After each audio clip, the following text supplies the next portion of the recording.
Hello दोस्तों, आज है 28 नवंबर। तो आज की क्लास में हम बात करेंगे 28 नवंबर से संबंधित महत्वपूर्ण करंट अफेयर्स के प्रश्नों पर, जिसमें पहला प्रश्न है कि हाल ही में किस राज्य के नरसापुर क्रोकेट लेस को जीआई रजिस्ट्री टैग मिला है। तो आपको बता दें कि अभी हाल ही में नरसापुर क्रोकेट लेस को जीआई टैग प्रदान किया गया है और यह जो नरसापुर क्रोकेट लेस है यह आंध्र प्रदेश से संबंधित है। आंध्र प्रदेश। तो हमारा सही उत्तर हो जाएगा ऑप्शन ए। ध्यान रखना है आपको। और जीआई टैग से संबंधित जो एक्ट होता है वो भी ध्यान रखना है, वो होता है जीआई एक्ट 1999, ये भी ध्यान रखना है। अगला प्रश्न है कि हाल ही में राष्ट्रपति द्रौपदी मुर्मू जी ने भारतीय संविधान की 50वीं वर्षगांठ पर किस भाषा में संविधान की प्रति का अनावरण किया है। तो आपको बता दें कि अभी हाल ही में 26 नवंबर 2024 को जो भारतीय संविधान है इसकी 75वीं वर्षगांठ मनाई गई है और उसके साथ ही जो हमारे राष्ट्रपति द्रौपदी मुर्मू जी हैं उन्होंने संस्कृत और मैथिली भाषा में संविधान की एक प्रति का अनावरण भी किया है। यह प्रश्न बहुत ही महत्वपूर्ण बन जाता है, ध्यान रखिएगा आप सभी लोग। तो हमारा सही उत्तर हो जाएगा ऑप्शन सी। संस्कृत और मैथिली इन दो भाषाओं में जो संविधान की प्रति है उसका अनावरण किया गया है, ध्यान रखिएगा। अगला प्रश्न है कि हाल ही में आईपीएल के इतिहास में 13 वर्ष की उम्र में अनुबंध मतलब कॉन्ट्रैक्ट पाने वाले सबसे कम उम्र के खिलाड़ी वैभव सूर्यवंशी का संबंध किससे है। पहली बात तो ये आपको ये नाम याद रखना है, जो वैभव सूर्यवंशी हैं ये वैभव सूर्यवंशी बिहार के रहने वाले हैं। इन्होंने एक रिकॉर्ड बनाया है जो यह है कि इन्होंने आईपीएल के अब तक के इतिहास में सबसे कम उम्र में कॉन्ट्रैक्ट हासिल करने वाले खिलाड़ी बन गए हैं, जिनका नाम है वैभव सूर्यवंशी और यह बिहार के रहने वाले हैं। आपको बता दें कि इस आईपीएल में ही सबसे अधिक रुपए में बिकने का रिकॉर्ड भी ऋषभ पंत के नाम बना है। ऋषभ पंत जो 27 करोड़ के लखनऊ सुपर जायंट्स की ओर से खरीदे गए हैं। तो जो ये वैभव सूर्यवंशी हैं इनका संबंध बिहार से है, तो हमारा सही उत्तर हो जाएगा ऑप्शन डी। अगला प्रश्न है कि वर्ष 2025 में भारतीय सेना दिवस कहाँ मनाया जाएगा। आपको बता दें कि इस बार जो भारतीय सेना दिवस है यह पुणे में मनाया जाएगा, तो हमारा सही उत्तर हो जाएगा ऑप्शन बी, पुणे। अगला प्रश्न है कि हाल ही में चर्चा में रही हीओ और तातो प्रथम हाइड्रो इलेक्ट्रिक परियोजना का संबंध किससे है। तो आपको बता दें कि जो हीओ और तातो प्रथम हाइड्रो इलेक्ट्रिक परियोजना है इसका संबंध अरुणाचल प्रदेश राज्य से है, ध्यान रखिएगा। अरुणाचल प्रदेश, क्योंकि एग्जाम में सीधा पूछता है कि यह परियोजना किस राज्य में स्थित है, ऐसे पूछेगा। तो जो हीओ और तातो प्रथम हाइड्रो इलेक्ट्रिक परियोजना है यह अरुणाचल प्रदेश में स्थित है, तो हमारा सही उत्तर हो जाएगा ऑप्शन ए। अगला प्रश्न है कि हाल ही में चाइना मास्टर्स 2024 का एकल खिताब जीतने वाले एंटोन सेन किस देश के खिलाड़ी हैं। तो आपको बता दें कि पहला तो हमें ये याद रखना है कि जो एंटोन सेन है, एंटोन सेन ने जो 2024 का चाइना मास्टर्स है यह इन्होंने खिताब जीता है और ये जो एंटोन सेन है यह डेनमार्क के खिलाड़ी हैं, डेनमार्क। तो हमारा सही उत्तर हो जाएगा ऑप्शन सी।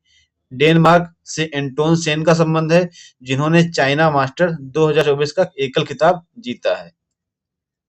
अगला प्रश्न है कि हाल ही में कोशिका जीव विज्ञान को समर्पित भारत का पहला निकॉन सेंटर ऑफ एक्सीलेंस कहाँ लॉन्च हुआ है।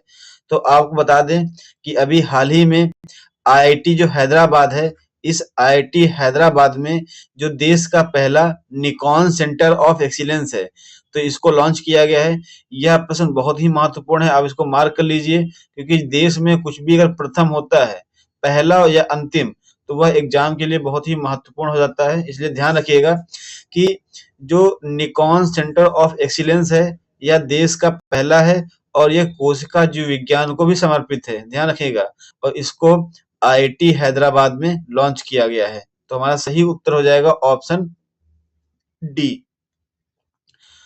अगला प्रश्न है कि हाल ही में IOC coach life time achievement award 2024 से सम्मानित विटाली पेट्रोव का संबंध किससे है? तो आपको बता दें कि पहले तो हमें यह नाम याद रखना है, विटाली पेट्रोव, क्योंकि एग्जाम में ये भी पूछ सकता है कि IOC coach life time achievement award 2024 से किसे सम्मानित किया गया है?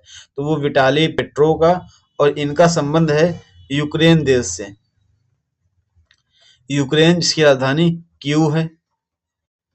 इस यूक्रेन देश के रहने वाले हैं विटाली पेट्रोव, जिन्हें यह पुरस्कार प्रदान किया गया है।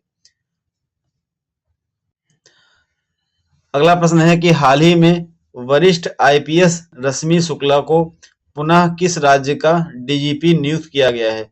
आपको बता दें कि जो आईपीएस रश्मि शुक्ला हैं, यह महाराष्ट्र की पहली महिला डीजीपी बनी थी और इन्हें दोबारा पुनः उसी राज्य का यानी कि महाराष्ट्र का पुनः डीजीपी नियुक्त किया गया है। तो हमारा सही उत्तर हो जाएगा ऑप्शन डी। अगला प्रश्न है कि हाल ही में किसे ब्रह्मोस एरोस्पेस का प्रमुख नियुक्त किया गया है? तो आपको बता दें कि अभी हाल ही में जो डॉक्टर जयतीर्थ राघवेंद्र जोशी हैं, इन्हें ब्रह्मोस एरोस्पेस का प्रमुख नियुक्त किया गया है। तो हमारा सही उत्तर हो जाएगा ऑप्शन डी। अगला प्रश्न है कि हाल ही में वरिष्ठ आईपीएस दीपम सेठ को किस राज्य का डीजीपी नियुक्त किया गया है? तो आपको बता दें कि अभी हाल ही में दीपम सेठ को उत्तराखंड राज्य का डीजीपी नियुक्त किया गया है। तो हमारा सही उत्तर हो जाएगा ऑप्शन ए, उत्तराखंड। अगला प्रश्न है कि हाल ही में कहां डनलिन नामक संकटग्रस्त प्रजाति देखी गई है? तो आपको बता दें कि अभी हाल ही में जो डनलिन नामक संकटग्रस्त प्रजाति है, इसको केरल में देखा गया है। तो हमारा सही उत्तर हो जाएगा ऑप्शन डी। अगला प्रश्न है कि सेना दिवस परेड 2025 का आयोजन कौन सा शहर करेगा? तो आपको बता दें कि जो सेना दिवस 2025 का मनाया जाएगा वो पुणे में आयोजित किया जाएगा। अगला प्रश्न है कि यमांडू ओरसी को किस देश का नया राष्ट्रपति चुना गया है? तो आपको बता दें कि जो यमांडू ओरसी हैं, इन्हें अभी हाल ही में उरुग्वे जो एक साउथ अमेरिका का देश है, उरुग्वे, वहां का इन्हें जो यमांडू ओरसी हैं, तो इनको उरुग्वे का राष्ट्रपति चुना गया है। तो हमारा सही उत्तर हो जाएगा ऑप्शन डी, उरुग्वे। अगला प्रश्न है कि भारत में शिक्षकों को सशक्त बनाने के लिए शिक्षा मंत्रालय द्वारा हाल ही में लॉन्च किए गए अभिनव डिजिटल प्लेटफॉर्म का नाम क्या है? तो आपको बता दें कि अभी भारत सरकार ने एक टीचर ऐप नामक एक डिजिटल प्लेटफॉर्म लॉन्च किया है, जिसका उद्देश्य है कि जो भारत के शिक्षक हैं उनको सशक्त करना है, उनको एम्पावर करना है। और जो यह पहल शुरू की गई है भारत सरकार द्वारा, शिक्षा मंत्रालय के तहत यह पहल शुरू की गई है। तो हमारा सही उत्तर हो जाएगा ऑप्शन सी। तो दोस्तों, यह आज की क्लास थी। अगर यह क्लास आपको अच्छी लगी हो तो वीडियो को लाइक करें, चैनल को सब्सक्राइब करें और वीडियो को अधिक से अधिक शेयर करें। धन्यवाद दोस्तों।